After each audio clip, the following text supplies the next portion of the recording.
How much of your life is being guided by the gaze you imagine exists out there?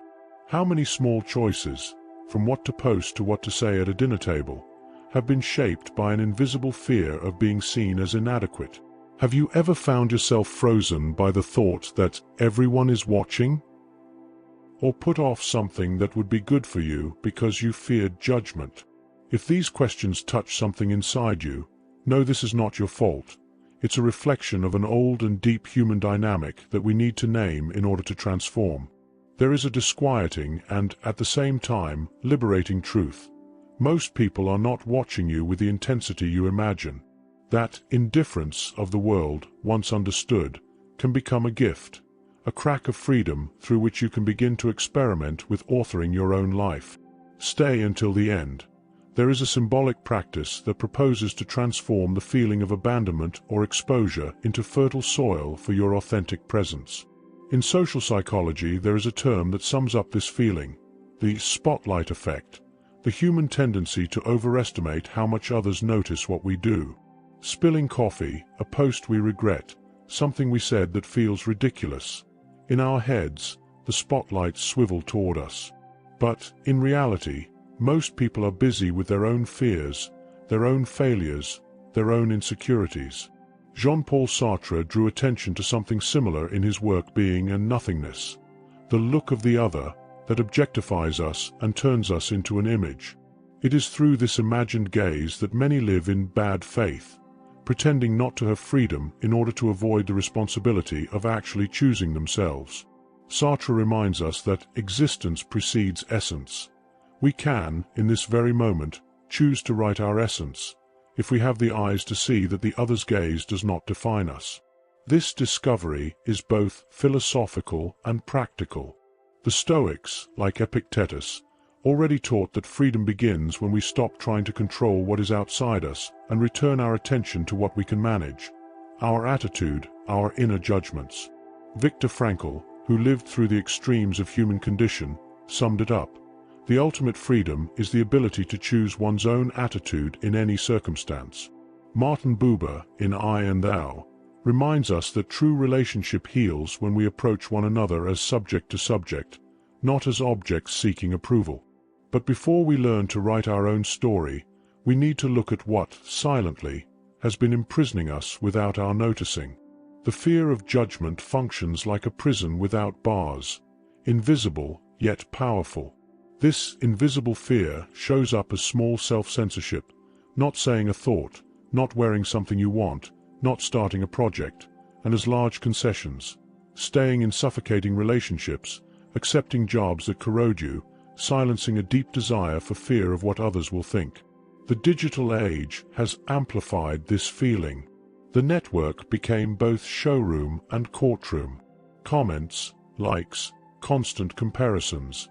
Everything fuels the belief that we are under continual exposure. This produces a people-pleasing syndrome that drains energy and increases the sense of loneliness. Ironically, the more we seek external acceptance, the more isolated we feel. Some viewers have described this pain clearly. I feel alone in a world of 8 or 9 billion. Friends disappeared when I needed them. People lied and left me. These statements point to the trauma of abandonment and the wound of disappointment that intensifies the fear of the other's gaze.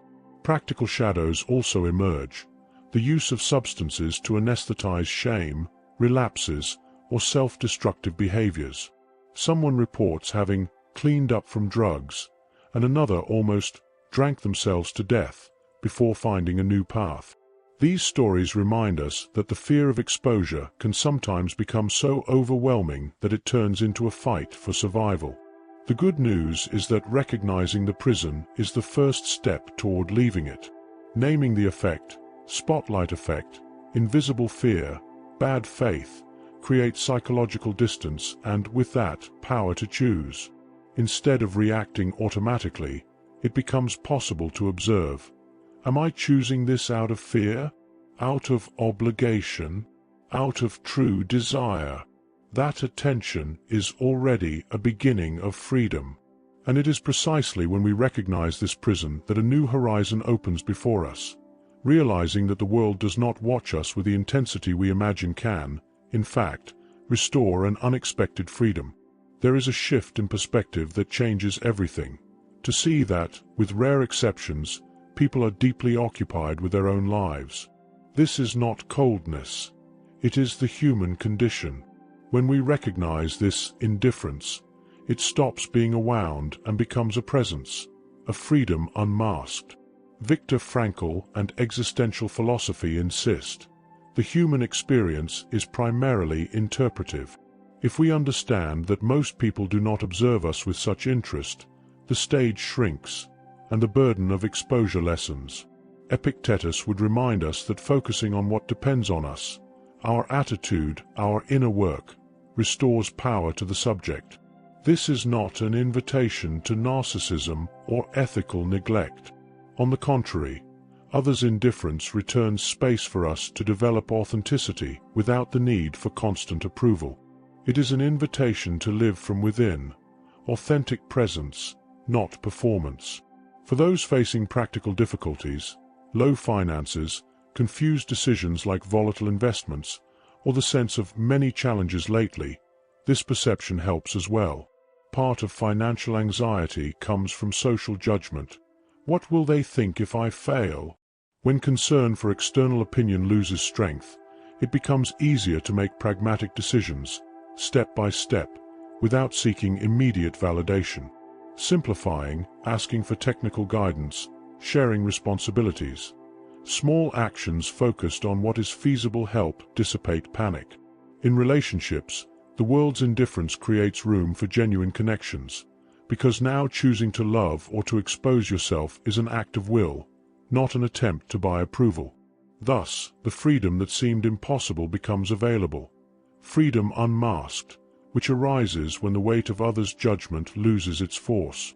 And when that weight begins to fall, a fertile space is born, the space of conscious choice, where each gesture can be the beginning of a life written from within.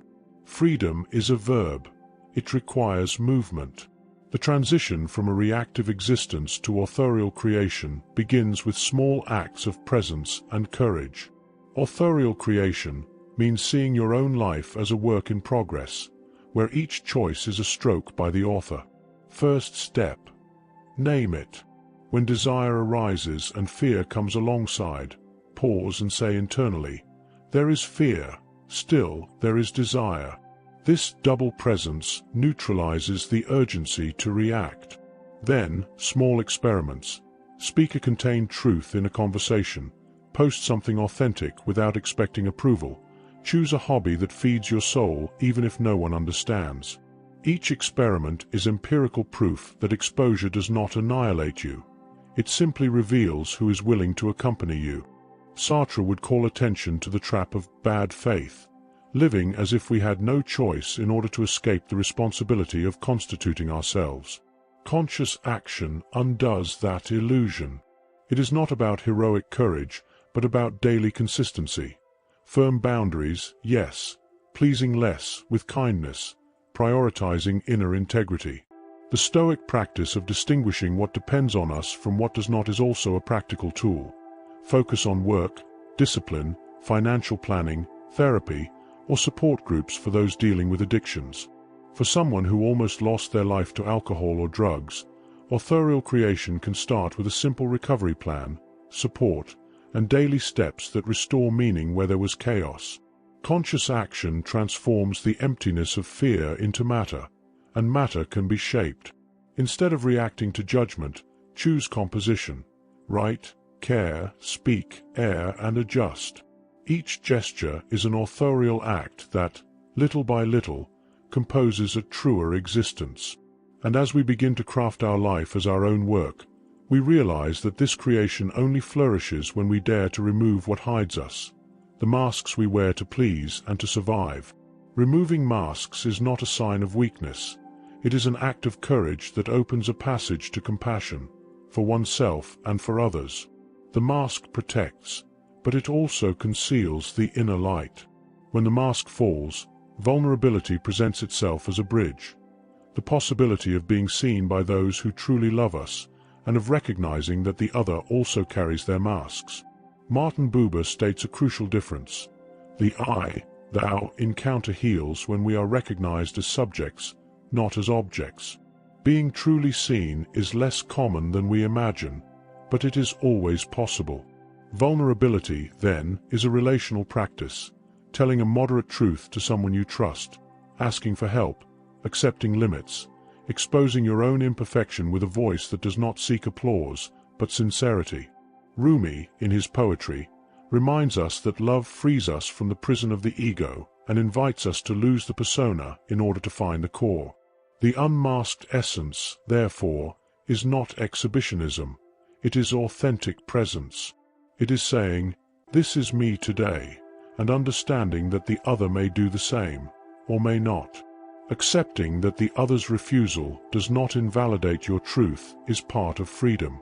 For those who live under the pressure to please, vulnerability is practical healing. Showing imperfection reduces the fear of making mistakes. Admitting doubts attracts compassion. Speaking about loneliness allows true bonds to begin. The mask releases energy that can be directed toward creation, healing, work, instead of being spent maintaining a false image. And when we let the masks fall, we come face to face with something we long avoided, the silence of emptiness.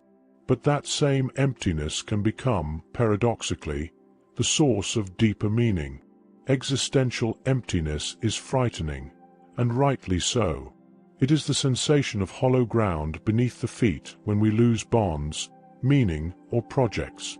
Yet, in the symbolic language of the soul, emptiness is also the womb where the seed germinates. A vessel serves precisely because it has empty space. A seed needs darkness to sprout. Viktor Frankl, when speaking about meaning, reminds us that even in pain there is the possibility of significance. Emptiness can be an invitation to develop self-care, to create something authorial, to cultivate practices of presence.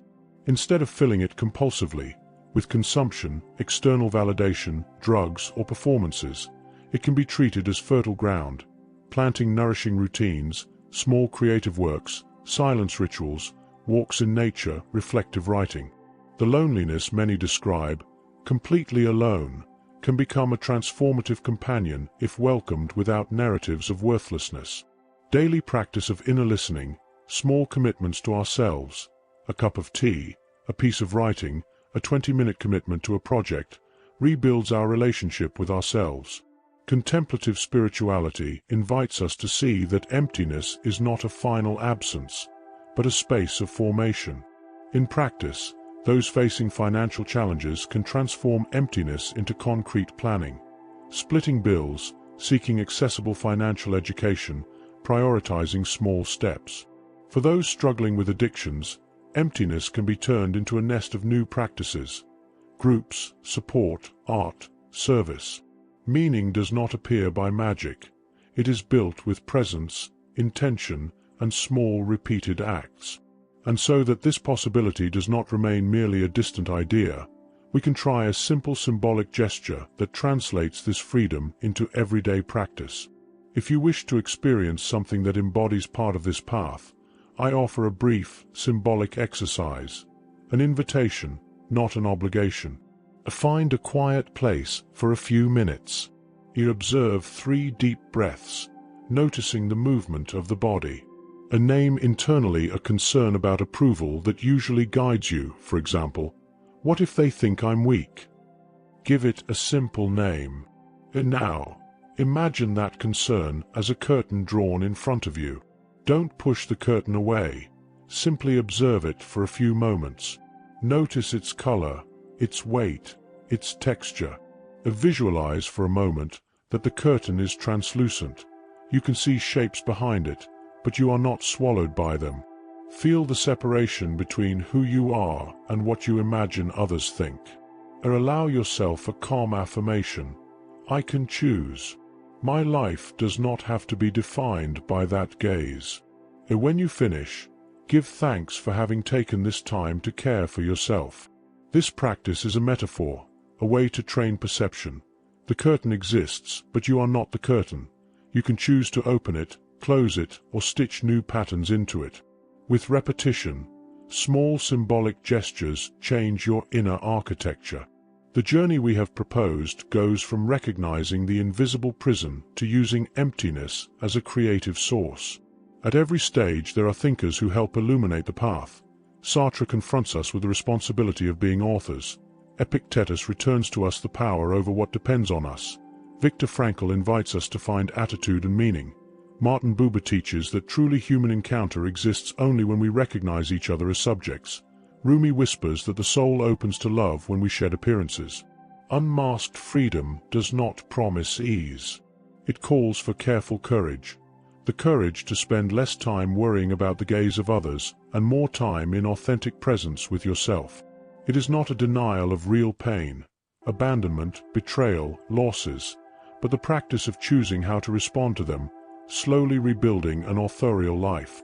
Perhaps today you identify with the invisible fear, with loneliness, with the urge to please. Perhaps you have gone through addictions, financial problems, or confusion when facing complex choices.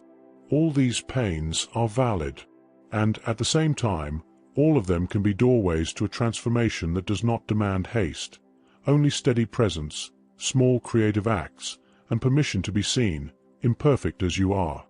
If this content touched something in you, allow yourself this next gentle step. Subscribe to the channel and turn on notifications to continue this walk of fertile silence and inner practice with us. Leave in the comments what resonated. Your story may illuminate someone else's journey. If the tone of this video brought you comfort and stillness, I recommend following with a suggested video on the card. It was chosen to deepen this presence. May your life become an authorial creation, and may the indifference of the world be, for you, the matrix from which authenticity and compassion are born. Peace and light.